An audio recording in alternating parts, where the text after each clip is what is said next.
Join Sid for this edition of It's Supernatural. Bonjour, c'est Trott ici, avec Chris Garcia. Et je dois vous dire que j'ai entendu des choses incroyables sur ce qu'il enseigne. Il fait quelque chose que je n'avais jamais vu avant. Cela ne veut pas dire que ça n'existe pas, mais il dirige les gens et enseigne les gens comment avoir une grande intimité avec le Saint-Esprit. En parlant du Saint-Esprit, Saint-Esprit, tu es notre invité le plus important. J'invite tous ceux qui regardent, m'incluant moi-même, à faire une rencontre avec toi. Et je te remercie, Saint-Esprit. Ceci est une zone contagieuse. Les gens vont attraper l'intimité avec le Saint-Esprit. Chris, comment êtes-vous entré dans cet appétit insatiable pour la présence de Dieu? Et comment avez-vous commencé à enseigner aux gens à ce sujet? Pour moi, la présence de Dieu est devenue un désir insatiable parce que j'ai été béni en faisant partie d'une église qui était remplie du Saint-Esprit. Et donc, j'ai quitté l'église catholique, je faisais partie d'une congrégation qui était remplie de l'Esprit, et quand j'ai eu 16 ou 17 ans, j'étais dans ces âges, nous avions comme un genre de réveil de jeunesse, et ils attendaient Dieu. Tout était question de la présence de Dieu, et cela m'a amené personnellement à rechercher Dieu comme mon objectif le plus élevé. Je n'ai jamais cherché à essayer d'obtenir quelque chose de lui. Je n'ai même pas cherché à avoir une rencontre avec lui ici, ou une vision. J'ai juste cherché sa présence. C'est quelque chose qui a toujours fait partie de mon ADN depuis le moment où je suis né de nouveau. Je me souviens que dans votre lignée familiale, vous avez eu des gens impliqués vraiment dans la sorcellerie. Qu'est-ce que c'était? Oui. Donc, mon arrière-grand-père du côté de mon père était en fait un prêtre de la Santeria, qui est la sorcellerie espagnole, qui est mélangée au spiritisme africain. Tous mes oncles étaient des prêtres de la Santeria, et un en particulier était comme un grand prêtre, et ma grand-mère était une spirite moyenne. Mais dans les années 80, elle avait radicalement donné sa vie à Jésus-Christ. Elle avait eu une vision ouverte de Jésus, et elle était à ce moment-là dans un moment de désespoir, et elle a vu sa sœur qui venait à la foi, et elle avait cette joie à son sujet, et elle a pensé, Dieu, je ne sais pas, est-ce que c'est Jésus ou est-ce que c'est autre chose? Et dans le coin de ses yeux, elle a vu un homme habillé en blanc, avec du feu dans les yeux, des cheveux mi-longs, et elle savait à ce moment-là qu'elle allait aller en enfer. Personne ne lui avait rien dit, mais elle savait juste que non seulement elle avait été sauvée, mais qu'elle avait traversé la délivrance à part entière parce qu'elle manifestait des légions de démons. C'est un peu comme la façon dont Dieu a commencé à faire ces choses. Mais pour moi, cette église familiale n'était pas quelque chose que nous faisions tout le temps. J'ai commencé dans une maison catholique très nominale. La première fois que j'ai entendu le message de l'Évangile, j'avais 9 ans et je me souviens avoir reçu le Christ. Ces deux petites dames aux cheveux argentés m'ont conduit à Jésus. Nous n'avions pas beaucoup grandi de cette manière et je me souviens qu'elles parlaient de Jésus. J'ai entendu le message de la justice, du péché, de la repentance, de l'Évangile. Je n'avais jamais entendu parler de ces termes auparavant. Et elles ont dit « Voudrais-tu recevoir Jésus ?» Et j'ai levé la main immédiatement. J'ai dit que je voulais recevoir Jésus. Et si, en tant qu'enfant, j'étais très oppressé. Je pleurais souvent pour m'endormir sans raison. Je luttais immensément avec des pensées tourmentantes de peur. J'étais un enfant misérable et sans aucune raison spécifique. Je me souviens que quand j'ai donné mon cœur à Jésus, mon cœur s'est étrangement réchauffé. C'est la seule manière dont je pourrais le décrire. Pour la première fois, j'ai ressenti de la joie. J'ai senti une lumière vivante à l'intérieur de moi et à 9 ans, je parlais de Jésus à mes amis. Je les forçais à prier quand nous déjeunions. C'était juste quelque chose comme ça. Et ce qui m'a attiré vers Dieu était sa présence impressionnante. Et les deux dames m'ont demandé « Que veux-tu que Dieu fasse pour toi ?» J'ai dit « Eh bien, je veux retourner à l'église d'où je viens. » Vous savez, dans mon esprit, tout ce que je connaissais, c'était l'église catholique. Mais Dieu, dans sa miséricorde et sa grâce, savait comment m'atteindre là où j'étais.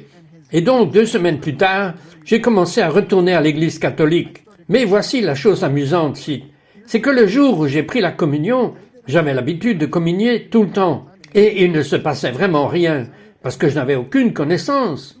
Mais 2 semaines après cela, alors que j'avais donné ma vie à Jésus, j'ai senti la présence du Saint-Esprit. J'étais un petit enfant et je pleurais. Et puis ma mère pleurait. et je n'avais pas de grille pour cela. Je n'avais pas appris ces choses. Je ne comprenais pas que je n'avais aucune connaissance. Et donc, si je n'avais aucune connaissance, le précieux Saint-Esprit de Dieu m'a servi là où j'étais, là où je le cherchais. Si je comprends bien, quelque chose s'est passé. Un parent est mort et vous avez blâmé Dieu. Et vous avez rétrogradé, faute de meilleurs mots, mais ensuite vous êtes revenus comme des gangbusters. Parlez-moi de quelques-uns des moments forts de votre retour. Ma mère m'a eu quand elle avait 17 ans, et donc ma grand-mère était un peu comme une figure maternelle pour moi. Aussi, elle était très gentille avec moi. Elle a aidé ma mère à m'élever. Elle a fini par avoir un cancer et elle est morte à l'âge de 53 ans. Et donc je n'arrivais pas à comprendre que c'est scripturairement de la volonté de Dieu, le plan de Dieu de guérir toutes ces choses. Et j'ai blâmé Dieu. Je pensais que Dieu était le seul responsable. Je ne savais pas que Satan vient pour voler, tuer et détruire. Et j'ai sombré dans une profonde dépression, une profonde anxiété. J'ai pensé même au suicide à plusieurs reprises parce que c'était une combinaison entre sa mort et ma spirale qui m'avait juste conduit dans toutes sortes de choses ténébreuses. J'avais un ami, et pour une raison quelconque, j'ai juste commencé à lui parler de tous mes problèmes. Et il m'a dit, « Tu sais ce dont tu as besoin? C'est de Jésus. » Et je me suis mis en colère. Il a dit, « Tu devrais juste venir à notre service. » Et j'ai dit, « Est-ce que vous parlez en langue? » Et tout ça, parce que je me souvenais avoir vu ça dans le passé. Alors j'ai dit, « Oui, alors je n'y vais pas. » Et il m'a dit, « Pourquoi ne viens-tu pas? Viens une fois, et si tu n'aimes pas, je te laisserai tranquille. » Eh bien, ce qui a commencé à arriver, c'est que chaque jour, des démons venaient dans ma chambre et ils me tourmentaient. Je me souviens de la première fois, dès qu'il m'a dit cela, le lendemain, j'ai senti une présence dans la pièce et je ne pouvais pas bouger mon corps. Et je n'avais jamais vécu cela avant. Vous savez, la Bible dit que si vous êtes libéré et que vous revenez, c'est pire. Est-ce que c'est ce que vous avez vécu? Oui, je crois que c'était pire. Et le lendemain, cette présence s'est approchée. Puis le lendemain, je me suis rapproché du point où, à une occasion, ces multiples démons m'ont tiré hors de mon corps. Et je flottais, et je criais même si mon corps était sur le sol. C'était une sorte d'attaque démoniaque. Et ils me tiraient vers le bas, et je criais, et puis j'ouvrais les yeux, et j'étais de retour. Et j'ai commencé à en parler à mon ami, et j'ai dit, « Hé, je vais aller à ton église, demain. » Il a dit, « Mon frère, cela semble mauvais, mais peut-être que Dieu veut faire quelque chose. » Je connaissais l'Évangile à 9 ans. Je n'avais aucune compréhension solide des Écritures parce que je me suis éloigné pendant si longtemps. Je m'intéressais à d'autres choses spirituelles. Alors j'avais des statues de Bouddha, j'étais dans toutes sortes de différents types de religions. J'étais tellement confus. Et finalement, à 3 heures du matin, c'était le 2 mars 2006, cet être, alors que je dormais, cet être est entré par la fenêtre et cette chose mesurait environ 5 mètres. Et immédiatement, j'étais paniqué. J'avais tellement peur, Sid. Je n'avais jamais ressenti quelque chose comme ça avant. J'étais paralysé par la peur et je ne pouvais pas bouger mon corps. J'ai commencé à crier « Dieu, aide-moi! Dieu, aide-moi !» Et le visage de cette chose était sur mon visage. Et j'ai commencé à entendre des respirations et j'ai dit « Dieu, s'il te plaît, aide-moi !» Alors, ce que j'ai fait, c'est que je commençais à tout essayer. J'ai appelé Allah, Bouddha. Et puis je me suis souvenu qu'en tant qu'enfant catholique, je disais la prière du Seigneur. Et j'ai dit, Notre Père qui êtes aux cieux, et au moment où j'ai dit cela, il m'a attrapé par le cou et a commencé à me cogner violemment la tête sur le sol, et je ne pouvais plus respirer. J'étouffais littéralement sous ces lourdes entités démoniaques. Et hors de ma bouche, par pur désespoir, j'ai juste dit, Jésus! Et cela a fait boum, et s'est immédiatement enfui. Et j'ai su à ce moment-là que le nom de Jésus avait de la puissance. Je n'avais pas compris cela, j'étais confus. Et ce n'est que plus tard, quand j'ai partagé ce témoignage avec ma mère, c'est à ce moment-là qu'elle a commencé à me dévoiler qu'il y avait beaucoup de choses dans la sorcellerie dont ma famille faisait partie. Et j'ai senti que c'était l'esclavage générationnel qui essayait de me garder sous sa puissance. Et dès que c'était fini, je me suis réveillé le lendemain. Je n'ai même pas dit à mon ami ce qui s'était passé. J'ai juste un peu aimé cela. Je l'ai gardé pour moi. Et je suis allé à son église et j'ai senti la présence de Dieu recommencer à m'inonder. J'ai recommencé à penser à quand j'avais 9 ans et j'ai béni mon cœur et ma tête idiote, vous savez. J'ai dit, Seigneur Dieu, je te pardonne d'avoir tué ma grand-mère. Tu sais que j'étais si bête, je ne savais pas. Mais vous savez, Dieu est si doux. Dieu est un Père céleste tellement génial. Et immédiatement, la présence du Saint-Esprit a commencé à me précipiter et a commencé à me rappeler ces moments quand j'étais un petit enfant. Et ce qui était puissant avec ça, c'est que j'ai entendu l'Évangile clairement prêché. À nouveau, très clairement. C'était comme la vie ou la mort.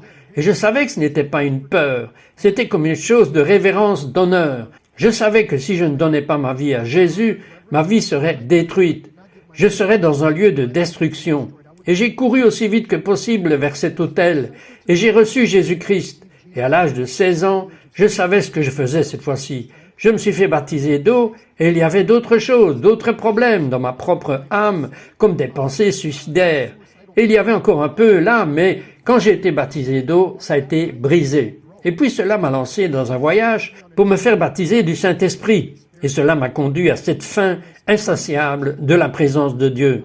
Vous avez une façon d'aider les gens qui ont toutes sortes de forteresses démoniaques et ils ne savent même pas ce que c'est. Et ils peuvent aller si loin et vous avez un moyen de louer Dieu et de leur apprendre à louer Dieu aussi bien, sinon mieux que vous, pour être libérés. Dieu m'a appris à passer du temps avec eux. Je veux parfois passer 3, 4 ou 5 heures dans la prière. Et surtout, c'est tellement simple de louer, d'adorer, de rester devant Dieu. Je tâtonnais pour passer du temps avec Dieu. Je me souviens que quand j'ai commencé, je priais juste à la maison et vous savez, je disais tellement de choses. Mais Dieu a cette belle façon de lui-même de vous apprendre à prier. Mais vous devez simplement commencer à bouger. Vous avez juste besoin de commencer à marcher pendant que vous commencez à prier. Il vous montre comment prier la prière qui vous mène à la communauté, que la communion avec la communauté vous mène à la révélation. Et donc mes prières sont passées de crier et d'essayer de m'efforcer de travailler quelque chose jusqu'à en arriver au silence. Il m'a appris à attendre. Plusieurs fois je me réveillais tôt le matin et j'essayais de dire quelque chose et ensuite sa présence venait et ensuite je parlais très calmement et c'était comme un doux échange. Vous savez, cite la définition de la communion. C'est l'échange des cœurs et des pensées sur le plan émotionnel et spirituel et c'est ce à quoi Dieu m'appelait. Plus je passe du temps avec lui, plus ses pensées sont devenues mes pensées. Ses sentiments sont devenus mes sentiments. Son discernement est devenu mon discernement. Et maintenant, il m'a changé d'une telle manière que la plupart de mon temps, je le passe juste à profiter de sa présence en apprenant encore à attendre et attendre devant Dieu.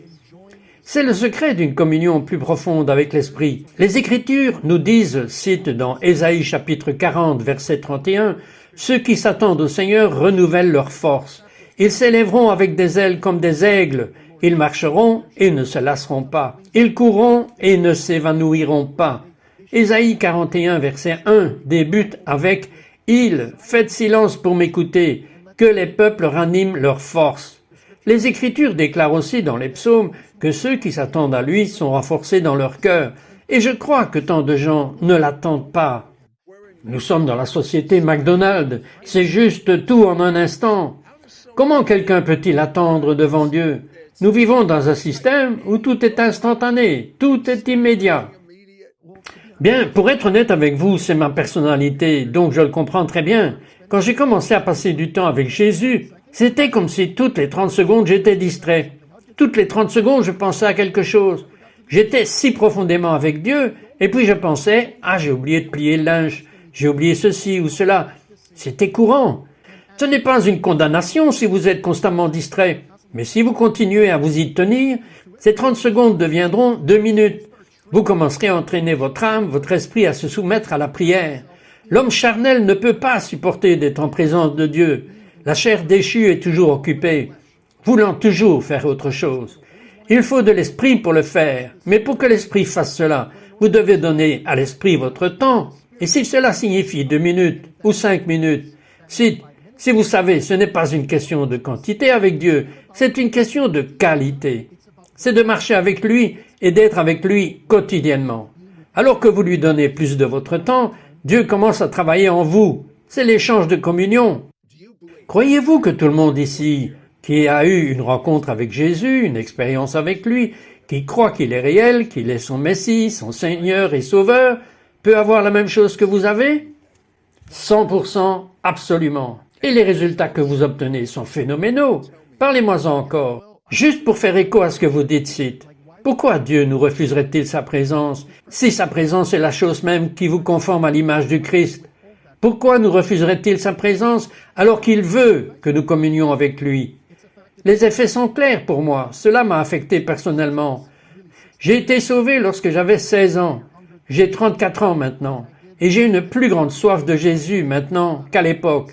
Ça n'a jamais diminué en demeurant avec Dieu sur une base quotidienne constante. Mettez de l'huile en vous, votre lampe se remplit d'huile.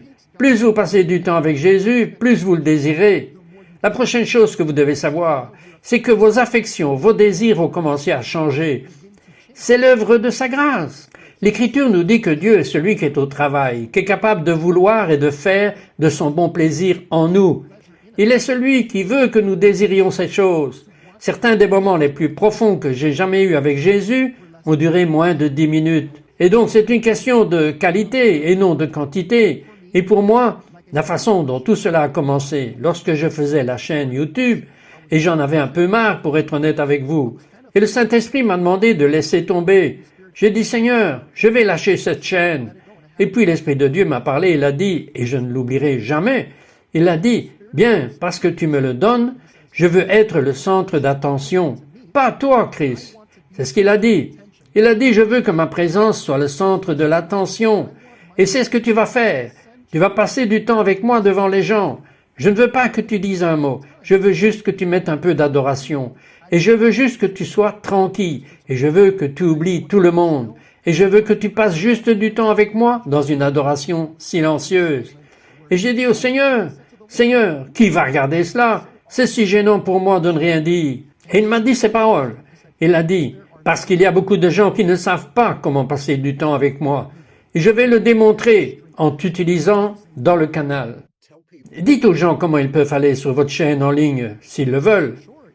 Bien sûr, oui. Vous cherchez juste Chris Garcia sur YouTube, c'est tout.